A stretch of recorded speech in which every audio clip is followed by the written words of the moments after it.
Assalamualaikum warahmatullahi wabarakatuh. Kita semua tahu bahwa umat Nabi Muhammad SAW tidak hanya terdiri dari bangsa manusia, tapi juga ada dari bangsa jin. Nah, ada satu kisah menarik ketika kaum mukminin dari bangsa jin mengajukan pertanyaan keislaman kepada seorang ulama dari bangsa manusia, sebagaimana tercatat di dalam kitab Kashful Hijabi Warran an Wajhi As'ilatil Jan, yang artinya penyingkapan tabir dan penutup atas pertanyaan-pertanyaan bangsa jin, yang ditulis oleh ulama yang mendapatkan pertanyaan tersebut, yakni Al-Imam Asy-Syaikh Abdul Wahhab Asy-Sya'rani. Di bagian muqaddimah, pendahuluan, Imam Sya'rani menuliskan, وقد أتتني هذه الأسئلة مكتوبة في قرطاس في فم شخص من الجن في صورة كلب أصفر لطيف ككلاب الرمل. Telah datang kepada saya pertanyaan-pertanyaan ini tertulis di suatu kertas yang dibawa oleh seekor anjing yang ternyata adalah jelmaan jin, yang menyamar sebagai anjing berwarna kuning, kurus seperti anjing padang pasir. Wa kanatil waraqah qadra farakhi waraqin minal waraqil ifrinji marqumatan bi khattin arabiyyin mardumah. Yang mana kertas tersebut sejenis kertas perkamen yang dinomori dengan nomor angka Arab dan disumpalkan ke mulut si anjing jin tersebut. Fafatahtuha fa idzan fiha, kemudian saya membukanya dan menemukan ada tulisan di dalamnya. Tulisannya, ma qawlu ulama'il insi wa masyayikhihim fi hadhihi al-as'ilati al-marqumati al-wasilati ilaikum suhbata hamiliha. Apa pendapat ulama bangsa manusia dan para guru dari bangsa manusia mengenai pertanyaan-pertanyaan yang sudah sampai kepada Anda ini? Qad ashkalat alaina وسألنا عنها مشايخنا من الجن فقالوا هذه التحقيقات لا تكون إلا من علماء الإنس ثم ذكروا الأسئلة إلى آخرها.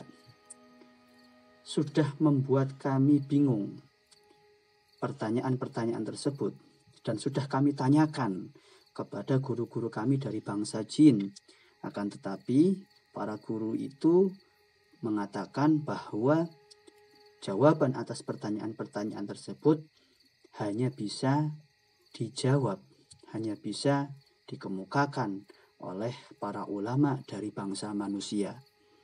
Kemudian di dalam kertas tersebut tertulis pertanyaan-pertanyaan apa saja yang mereka ajukan itu. Wa kana wusulu hadhihi al-as'ilah ilayya lailatul thulatsa as-sadis wal 20 min Rajab sana 55 wa 900.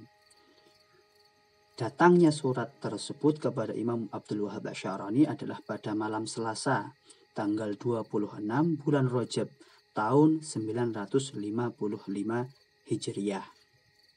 Nah, apa saja pertanyaan-pertanyaan yang diajukan oleh bangsa jin ini kepada Imam Abdul Wahhab Asy-Sya'rani? Ada 80 butir pertanyaan. Namun dalam kesempatan kali ini kita akan mengupas 4 saja. Apa pertanyaan yang diajukan oleh bangsa jin itu dan bagaimana jawaban yang dikemukakan oleh Imam Abdul Wahhab Asy-Sya'rani. Contoh pertama, as-su'alus sadis, pada pertanyaan ke-6. Wa sa'aluni, mereka bertanya kepada saya, kata Imam Sya'rani, lima kana al-jismu la yaral ruha ma'a annahu qa'imun biha wa hiya aqrabu ilaihi min kulli syai'in. Bagaimana bisa jisim atau jasad atau badan atau materi itu tidak bisa melihat ruh, tidak bisa melihat jiwa, padahal antara badan dan jiwa itu sangat dekat, bahkan tidak ada hal yang lebih dekat dari keduanya. Fa'ajabtuhu, maka saya menjawab, kata Imam Sya'rani, al-jawabu fi hadza kal jawab fi mithli qaulihim lima kana al-khalqu la yudrikuna khaliqahum. Jawaban atas pertanyaan ini sama dengan jawaban atas pertanyaan kenapa kok ciptaan atau makhluk itu tidak bisa melihat penciptanya fi hadhihi dar di alam dunia ini. Wala yarawnahu ma'a annahu ta'ala aqrabu ilaihim min hablil warid. Dan si pencipta itu tidak bisa dilihat oleh ciptaan, padahal sang pencipta atau Allah Ta'ala itu sangat dekat terhadap ciptaannya, lebih dekat daripada urat nadinya sendiri. Wa ila dhanikal isyarah bi hadithin man arafa nafsah arafa rabbah. Maka dari itu ada isyarat di dalam hadis, man arafa nafsah arafa rabbah, barang siapa yang mengenal dirinya maka mengenal Tuhannya. Wa hadza amrun la yazilu syubhatahu illa nurul kashfi wal syuhud. Hal-hal semacam ini tidak bisa disingkap kesamarannya kecuali hanya dengan cahaya kasyaf atau penyingkapan dan persaksian dan ma'rifat. Contoh lain di pertanyaan ke-58, as-su'alu tsamin wal khamsun. Wa sa'aluni, bangsa jin bertanya kepada saya, kata Imam Syarani, idza kana al-haya minal iman fahal huwa mutlaqun aw muqayyad. Kalau memang al-haya minal iman, malu sebagian dari iman, apakah itu berlaku mutlak atau kondisional? Fa'ajabtuhum, maka aku menjawab, kata Imam Syarani, huwa muqayyad bil haya'i fi tarkil madhmumat wa tarkil adab. Yang namanya sifat malu adalah kondisional, yakni perlu adanya sifat malu ketika memang harus meninggalkan hal-hal yang tercela dan meninggalkan hal-hal yang kurang beretika. Jadi harus malu untuk melakukan hal yang tercela atau meninggalkan etika atau adab, maka harus malu untuk itu. Wa illa fa'adamul haya matlubun fin nushi wal amri bil ma'ruf wa nahyi 'anil munkar. Jika tidak ada alasan tersebut, maka tidak perlu malu, apalagi kalau hal yang perlu dilakukan adalah memberi nasihat kepada orang, memerintahkan kepada yang ma'ruf atau mencegah dari kemungkaran, maka watarkul haya fi hadhil umur minan nu'util ilahiyah, maka tidak perlu malu dalam hal-hal tersebut. Justru tidak adanya rasa malu di dalam melakukan nasihat, amar ma'ruf nahi mungkar adalah salah satu sifat daripada sifat-sifat ilahiyah, sebagaimana Allah Ta'ala berfirman di dalam Al-Quran, innallaha la yastahi ayyadriba mathala, wa qala ta'ala wallahu la yastahi minal haq.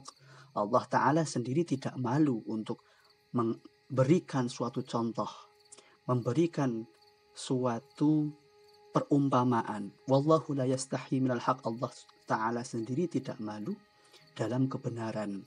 Tentu persifatan malu dalam zat Allah ini adalah sebuah perumpamaan yang perlu ditakwil. Artinya adalah ketika kita melakukan hal-hal yang baik, apalagi urusannya dengan amar ma'ruf nahi mungkar, maka tidak perlu malu. Maka di sini kesimpulannya adalah sifat malu di sini adalah muqayyad atau kondisional. Contoh selanjutnya, as-su'alul khamis wasittun, pertanyaan ke-65. Wa sa'aluni 'anil qanaah. Mereka bertanya kepada saya tentang qanaah atau rasa cukup, kata Imam Syarani. Hal yutlabu min sahibihil qanaah bima a'tahu al-haqqu ta'ala lil 'abdi min ma'rifatihi kama yaqna'u binaziri dzalika minal mali wat ta'ami amla. Apakah seseorang itu perlu merasa cukup atas pengetahuan atau pengenalannya kepada Allah Ta'ala sebagaimana dia perlu merasa cukup atas harta atau makanan yang sudah dia dapatkan? Fa'ajabtuhum, maka saya menjawab, kata Imam Syarani, al-qana'atul matlubatu minal abdi khaswatun bi umurid dunya. Yang dimaksud dengan qanaah atau rasa cukup yang perlu bagi seorang hamba adalah mengenai perkara atau urusan-urusan dunia. Hatta la yashtaghilu bi kathratiha an akhiratihi, sehingga dia tidak tersibukkan oleh urusan dunianya untuk memperbanyak, menumpuk-numpuk hartanya sehingga bisa melupakan akhiratnya. فإنه مجبول على الشح ولا يكاد ينفق ما في يده في أعمال البر إلا الأكابر, sehingga dia tidak terjerumus di dalam rasa dengki kepada orang lain untuk mendapatkan dunia, harta yang bertumpuk-tumpuk, karena tidak akan bisa menginfakkan, mendermakan harta yang sudah dia dapatkan untuk melakukan hal-hal yang baik, untuk beramal kebaikan, kecuali oleh orang-orang yang memang berjiwa besar. Wa ammal qana'atu min ma'rifatil haqqi bil qalili fahiya madhmumah. Adapun rasa cukup terhadap pengetahuan atau pengenalan atau ma'rifat kepada Allah, cukup dengan sedikit saja mengenal Allah, maka ini tercela. Qala ta'ala li Muhammadin sallallahu alaihi wasallam wa qur rabbi zidni ilma.